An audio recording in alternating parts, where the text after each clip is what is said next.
ओम नमः शिवाय। दोस्तों, कुंभ राशि वाले जातकों का इस चैनल पे स्वागत है। इस वीडियो में हम आपको बताने जा रहे हैं 1 अगस्त 2020 को दैत्य गुरु शुक्र, जो कला और सौंदर्य के कारक माने जाते हैं, अपनी राशि को परिवर्तित कर रहे हैं और मिथुन राशि में प्रवेश कर रहे हैं। तो इसका सभी राशियों के ऊपर प्रभाव पड़ेगा और सभी राशियों के ऊपर इसका अलग अलग प्रभाव पड़ेगा। तो कुंभ राशि वाले जातकों के ऊपर इसका कैसा प्रभाव पड़ने जा रहा है, इस वीडियो में हम आपको बताएंगे। तो देखिए, 1 अगस्त के दिन 5:09 पर शुक्र का गोचर मिथुन राशि में होगा और यहाँ पर 1 सितंबर तक मौजूद रहने वाले हैं, यानी 1 माह की अवधि मिथुन राशि में मौजूदगी की रहने वाली है। तो आइए जानते हैं शुक्र ग्रह के बारे में। तो देखिए, दाम्पत्य, प्रेम और कला से जुड़े हुए सभी चीजों पर व्यापक रूप से शुक्र का प्रभाव माना जाता है।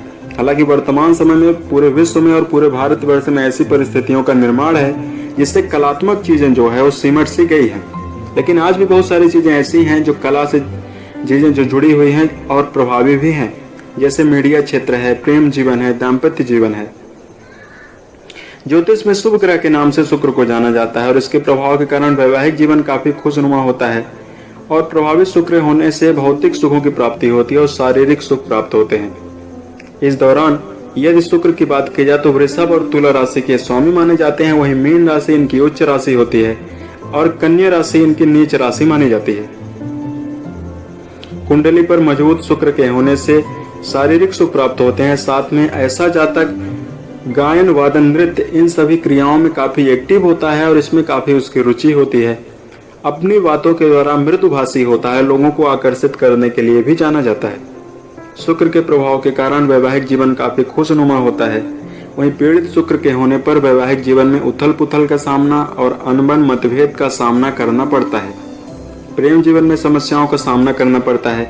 अनिष्ट शुक्र के होने से धन संबंधी समस्या देखने के लिए मिलती है और शारीरिक रूप से समस्याओं का भी सामना करना पड़ता है। तो आइए जानते हैं इसका कुंभ राशि के ऊपर कैसा प्रभाव पड़ेगा। तो कुंभ राशि वाले जातकों, आपके पंचम भाव में यह प्रभावी रहने वाला है। पंचम भाव से संतान, ये सारी चीजें देखने के लिए मिलती है। इस भाव से आपके जीवन में प्रेम संबंध, शिक्षा भी देखने के लिए मिलती है। इस गोचर का कुंभ राशि वाले जातकों के ऊपर काफी अच्छा और अनुकूल परिणाम देखने के लिए मिलेगा।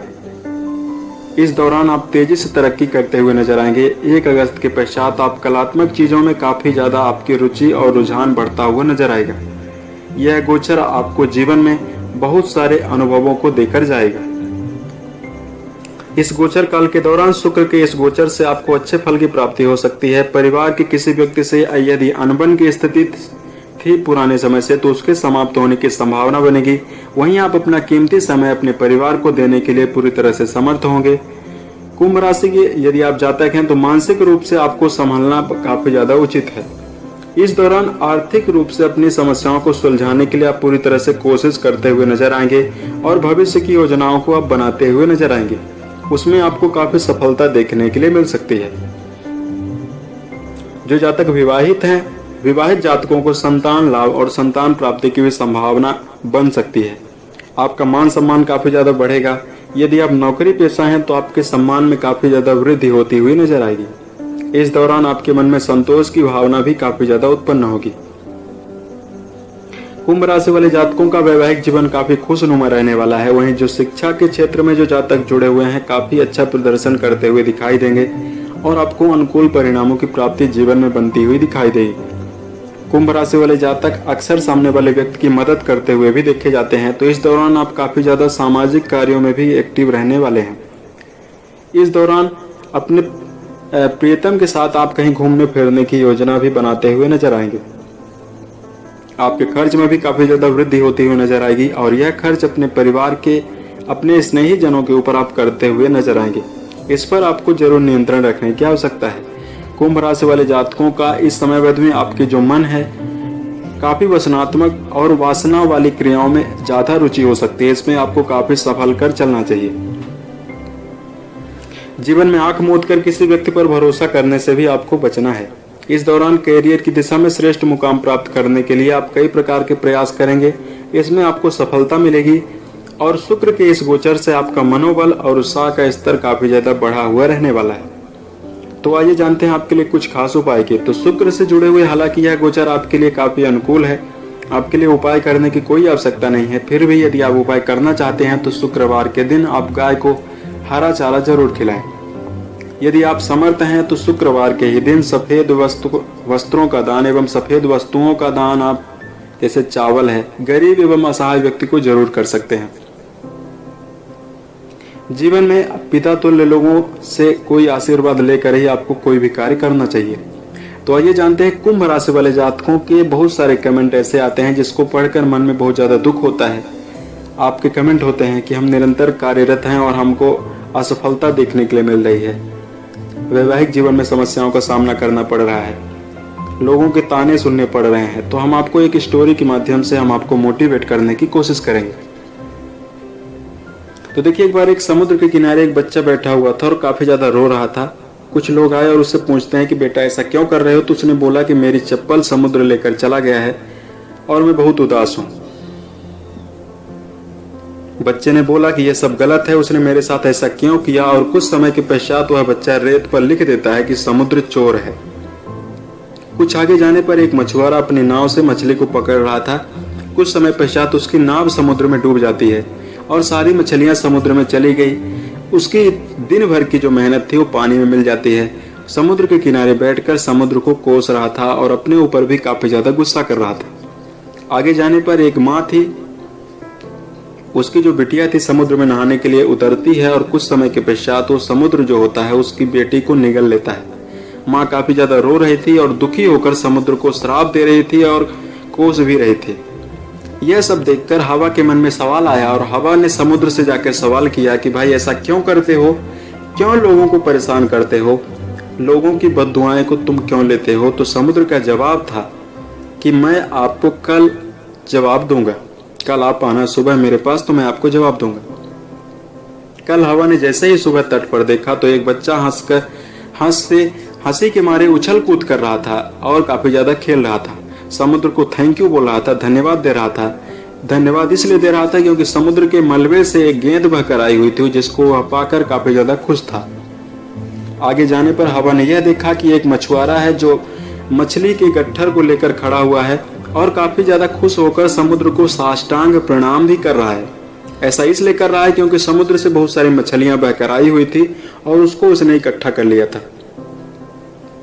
वह बोल रहा था कि समुद्र तू मेरे लिए भगवान है, आज मेरे बहुत दिनों के पश्चात आज मेरे परिवार का सही से पेट भर पाएगा और इससे मैं काफी ज्यादा इस मछलियों को बेचकर मैं आमदनी भी कर पाऊंगा। तो मछुआरा धन्यवाद काफी ज्यादा दे रहा था। आगे जाने पर एक माँ थी जो मूंगफली बेचने वाली थी। उसने एक सीप उसको मिलती है समुद्र के किनारे। उसको जैसे उसने खोला उसमें एक असली मोती उसको प्राप्त होता है। मोती को देखने के पश्चात माँ के मन में प्रसन्नता होती है और समुद्र को काफी ज्यादा धन्यवाद दे रही थी। यह देखने के बाद हवा के मन में दो प्रकार के दो प्रतिकूल समय उसके मन में चलने लगते हैं। तब समुद्र का जवाब हवा को समुद्र ने जवाब दिया कि मेरा काम है तट पर आकर निरंतर बहना और लोगों का काम है अपने अनुभवों के आधार पर मेरे को कुछ न कुछ कहना। क्या लोगों के कहने पर मैं अपना बहना छोड़ दूं? जी हाँ दोस्तों, 2 दिन की प्रतिकूल बातें देखकर हवा ने यह जवाब दिया कि पहले दिन आप देख लीजिए कि वही बच्चा काफी ज्यादा रो रहा था और दूसरे दिन एक बच्चा काफी ज्यादा हंस रहा है और धन्यवाद दे रहा है। पहले दिन मछुआरे की नाव डूब जाती है और दूसरे दिन मछुआरा काफी ज्यादा प्रसन्न है। इस कहानी से हमें यह शिक्षा मिलती है कि जीवन में जब हम आगे बढ़ने के लिए कोशिश करते हैं तो चाहे आपके परिवार के सदस्य हों, चाहे आपके साथी हों, चाहे आपसे जुड़े हुए कोई भी व्यक्ति हो, आपके ऊपर प्रश्न चिन्ह लगाने के लिए तुरंत खड़ा हो जाएगा। लोग आपकी काबिलियत को नहीं जानते हैं। अपने जीवन में अनुभवों के आधार पर लोग अपने जिंदगी के अनुभवों के आधार पर आपको जानकारी देते हैं और आपका मजाक भी उड़ाते हैं। वास्तविकता यह है कि आपके जीवन में आपके पास कितना अनुभव है और आपके पास किस फील्ड में अच्छी काबिलियत है, इसकी परख सामने वाले व्यक्ति को नहीं केवल आपको ही है। लोग आपका मजाक उड़ाएंगे, आपको भूतकाल के बारे में आपको ताना देंगे, आपके ऊपर व्यंग्यात्मक बाण छोड़ेंगे और जीवन में कई प्रकार के ताना भी देंगे। दोस्तों, जीवन में लोगों का काम है कहना और हमारा काम है निरंतर आगे बढ़ना। लोग बिल्कुल गिरगिट की तरह होते हैं। यदि आप जीवन में असफल हो जाएंगे तो आपको बोलेंगे कि मैं तो जान ही रहा था कि ये पहले से ही असफल होगा। वहीं आप जीवन में यदि आप सफल हो जाएं तो लोगों का सुर एक ही दिन में बदल जाएगा और वह बोलने लगेंगे तो मुझे तो पहले से ही पता था कि तू कुछ ऐसा जरूर करेगा। हमें ग्रह से और प्रकृति से निरंतर यह सीखने के लिए मिलता है कि जिस प्रकार प्रकृति निरंतर चलायमान है, सुबह होती है, दोपहर होती है, शाम होती है, प्रकृति में 6 ऋतुएं होती हैं, निरंतर बदलती रहती हैं, ग्रह निरंतर परिवर्तनशील रहते हैं। इससे हमें जीवन में यह सीख मिलती है कि जीवन में चाहे कितनी भी प्रतिकूल परिस्थितियां क्यों न हो, कितना भी दुख क्यों न हो, हमेशा आगे बढ़ते रहना चाहिए और गतिमान रहना चाहिए। आपने यह भी सुना होगा और जानते भी होंगे कि यदि किसी पानी को एकांत स्थान पर ठहरा दिया जाए तो वो पानी सड़ जाता है। यदि जीवन में आप रुक जाएंगे, अपनी ग्रोथ को रोक लेंगे, अपने आप को लोगों के डर के मारे, अक्सर हमने देखा है कि लोग अपने सपनों को छोटा कर लेते हैं और जीवन में कुछ न कुछ बहाने कह के कि लोग क्या कहेंगे, ऐसे बातों का बहाना लेकर अपने जीवन में अकर्मण्य होकर बैठ जाते हैं, बिना कुछ कार्य किए ही बैठ जाते हैं।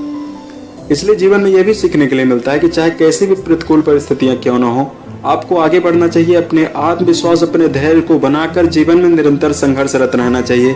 हमें जीवन में एक ऐसे व्यक्ति का नाम बताएं आप जो बिना संघर्ष के जीवन में सफल हो गया हो। इसलिए लोगों की बातों को बिल्कुल भी आप अपने दिल से ना लगाएं। लोगों की बातों को यदि आप सुनेंगे तो लोग अपनी नेगेटिविटी को आपके ऊपर डाल देंगे और आप नकारात्मक विचारों से आप घिर जाएंगे और जीवन में आप प्रगति के मार्ग में नहीं आगे बढ़ पाएंगे। लोग असफल होने के पश्चात अपने अनुभवों को आपको सुनाएंगे। इसलिए यदि आपके घर में या आपके से जुड़ा हुआ कोई भी व्यक्ति है, आपको राय दे रहा है और वह आपके लिए अनुकूल नहीं है, तो उसको आपको हवा में उड़ा देना ही उत्तम बनता है। उम्मीद है ये जानकारी आपको अच्छी लगी। यदि आप आने वाले समय में अन्य वीडियोज को आप देखना चाहते हैं जो ज्योतिष विज्ञान, धर्म एवं दैनिक राशिफल से संबंधित होंगे, तो इस चैनल से आप जुड़ सकते हैं। वर्ष 2020 के सभी महीने आपके लिए उत्तम गुजरे और जीवन में सफलता के सभी मुकाम को आप टच करें। इसी कामनाओं के साथ मैं अपने वाणी को विराम देता हूँ। ओम नमः शिवाय।